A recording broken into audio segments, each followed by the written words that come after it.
Hello guys, বন্ধুরা আজকে আমি দেখাবো আমি যে ফুল পাশাগুলো দিয়ে থাকি সেইটার ভিডিও। তো তোমরা হয়তো ভাবছো যে আমি প্রতিদিন একই ভিডিও দিই, কিন্তু না বন্ধুরা, আমি এগুলো 15 দিন পর পর যে ফুল পাশা দিয়ে থাকি সেগুলোর ভিডিওই আপলোড করি, আমি তোমাদের মাঝে তুলে ধরি।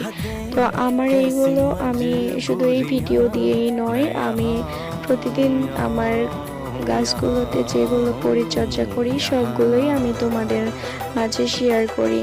তো আমি আজকে যে খোলগুলো দিচ্ছি এগুলো তুলনামূলক একটু ঘন করেই দিচ্ছি, কারণ আমার গাছের গোড়াগুলো খুব বেশি শুকাইছিল না, আর খোলগুলোও ভালোভাবে পচে গিয়েছিল।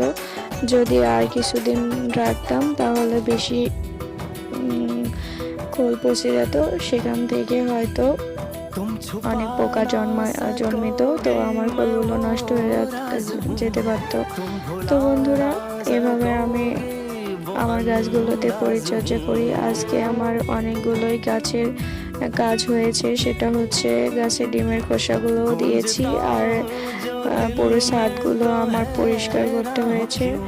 তো আজ অনেক বেশি ক্লান্ত ছিলাম, আর পানিগুলো খোলপাশাগুলো আমি খুব ঘন করেছিলাম, করে প্রত্যেকটা গাছের গোড়ায় খুবই অল্প পরিমাণে দিচ্ছিলাম, কিন্তু খোলগুলো অনেক ঘন ছিল। তো এভাবেই আমি গাছের পরিচর্যা করি। দেখা হবে পরে।